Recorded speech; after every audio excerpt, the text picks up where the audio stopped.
Well, Defence Minister Richard Marles is still trying to defend his $3 million spend on taxpayer-funded RAAF flights, as revealed by News.com's Samantha Maiden. Can the Minister confirm whether he has taken his golf clubs with him on any Defence VIP special purpose aircraft flights, and if so, on how many flights? It is, Mr Speaker, just a little revealing of what hurts them the most about the fact that they are now in opposition. The special purpose aircraft are an important capability which facilitates government travel. We use it appropriately. Those opposite know it. Their attempt to politicise it is pathetic, but worse, it reeks of hypocrisy. Samantha Maiden has revealed that the Deputy Prime Minister has run up a VIP flight bill of $3.6 million, including a quick trip to see the Matildas World Cup semi-final. That flight alone reportedly carries an estimated cost of around $16,000, all billed to the taxpayer. But the government refuses to publish the full details of their flight spending. For the first time, these details are not transparent. Let's bring in tonight's panel. Daily Telegraph columnist Joe Hildebrand and commentator Jason Morrison. Great to see you both. Great to be here. Joe. Yes. This is a shocking look for the government that it campaigned on transparency, and for the first time there's no access to details about how many flights were taken, where they went, who were the passengers on the flights, and how much they cost. Yeah, obviously sunlight is the best disinfectant, and what they should be doing is just pulling the rug back and letting people see where they were. If they were all taken appropriately, fine. Let's see it. How much security or how much national security was at risk for the Matildas semi-final? I'm not entirely sure, but it was a moment of great national importance, and I'm sure they could spin it one way or the other. But no, it's not a great look, and I think in many ways it's a lesson to Labor. One of the things I hate Labor in opposition is they get very holier than thou, and they actually forget that when they're in government, they do a hell of a lot of the same things that the coalition or any government of any stripe does. And so when they do get a bit too holier than thou, a bit too tearly, shall we say, in opposition, it can often come back to bite them on the bum. I mean, that's a good point. There was the Bronwyn Bishop helicopter chopper scandal. Choppergate. Yep. There was Susan Ley and her trip to the Gold Coast, where she then went and bought an apartment. Obviously, she's come back as deputy leader. Got in on the ground floor of the market, though, so, you know. Well. but you know, Jason Morrison, Joe's point is right. The government hounded the opposition over travel logs, and now it's effectively hiding its own travel logs. Yeah, there's two issues. I mean, one is them using the planes, which in itself is obscene, and they all do it. And then there's the secrecy of it. You know, we're sort of pretending Al-Qaeda would jump on the logs 3 months' time looking for patterns to say, right, that's where we'll get him. But the use of the planes is a farce, and this went on all through the coalition and the previous Labor government and the one before that. It just is the game. They all pretend there's an event that's related to their public duties in Sydney on the night of the Matildas event or on the day after, and had to be there. And this has gone on forever. And, you know, I remember being at the airport one time and seeing Maurice Payne boarding a commercial flight, and she was flying to what I knew at the time to be a very important event, and I was a bit in disbelief. What, you're going to a major diplomatic event for Australia, slumming it in business class, Exactly. You're not even in the chairman's lounge. But yeah, she was on that flight, and I thought that is odd. Like, there are times when you want to put the foreign minister on a private flight to get the foreign minister there, so there's absolutely no chance that papers or bags can be fossing through by anyone. But no, she's on the standard flight. And this bloke is catching up with mates at a footy game and thinks that, even this morning on Carl's show, he was pretending. The allegation is that he went from a party function, the Labor's National Conference, to see the Matildas and back. Joe, I mean, these are genuine Bronwyn questions. Bishop was choppering to a party function as well. Always going to a party function.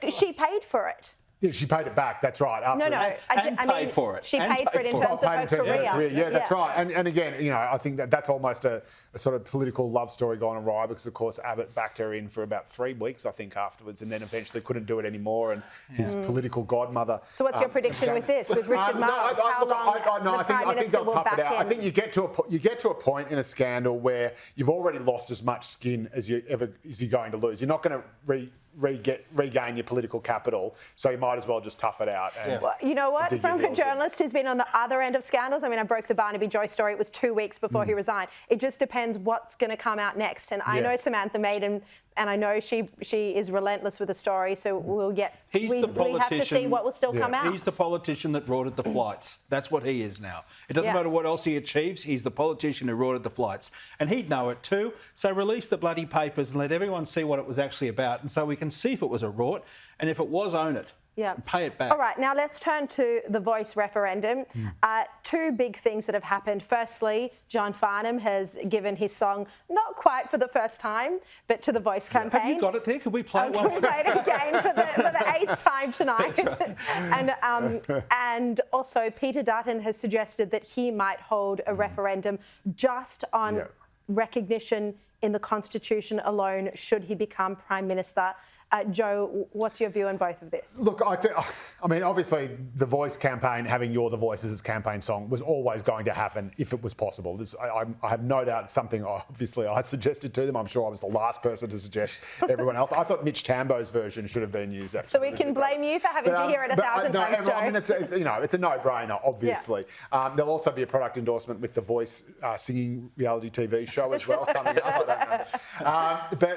So I think that's fine. I think the hate that Farnsey is getting on his social media pages is disgraceful, and I know that no campaigners are no stranger to getting hate posts against them. I think on both sides it's absolutely disgraceful and disgusting, and leave Farnsey alone. Again, I don't want to have a crack at Peter Dutton because he's a very nice man. I've always said that, but this idea that you would just sort of have a thought bubble in an interview with Andrew Clennell on Sky and say, oh, yeah, we'll have another referendum. I mean, the idea that it would just sort of be blurted out in the middle of an interview without any kind of formal announcement with an idea of what kind of infrastructure would be around it, again, what the wording would be. He can't even get agreement from his own coalition colleagues as to what his version of the Voice would be, even if he did just legislate it.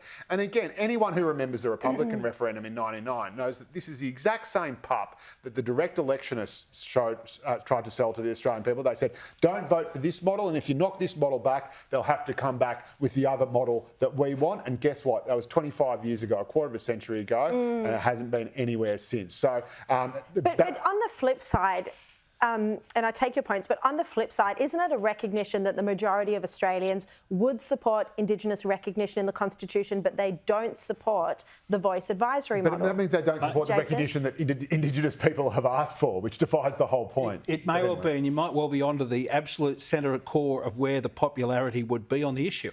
However, this is indicative to me that the same twits that were advising the Morrison government in its dying days are still in the ears of the senior Liberal Party officials that are coming up with this. Dutton is leading in this thing. He is on what will be the right side of history on this. He's decided and backed that a lot of Australians don't think this is the right thing to do. And then just as he's kind of got something right, out's come this. To me, it just is indicative of the Liberal Party doesn't know what it is anymore.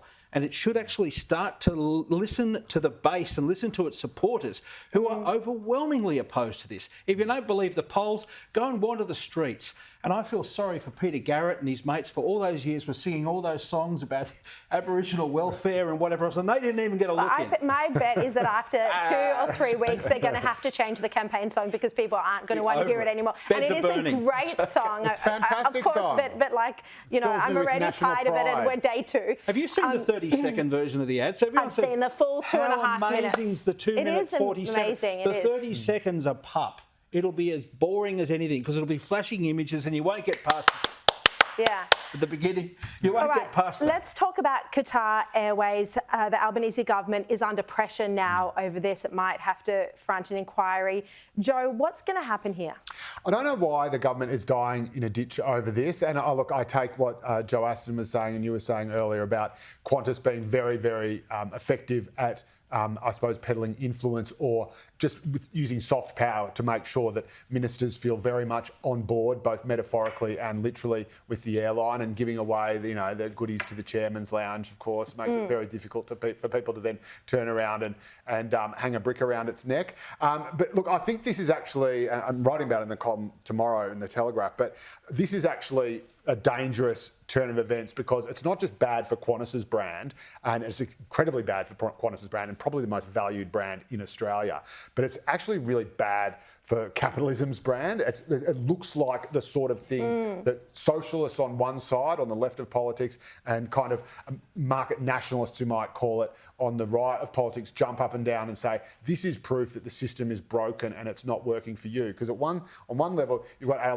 Alan Joyce saying, look, I'm this miracle worker who turned around this company from being on the brink of insolvency to a $2.5 billion profit, but we still need taxpayer money to prop us up.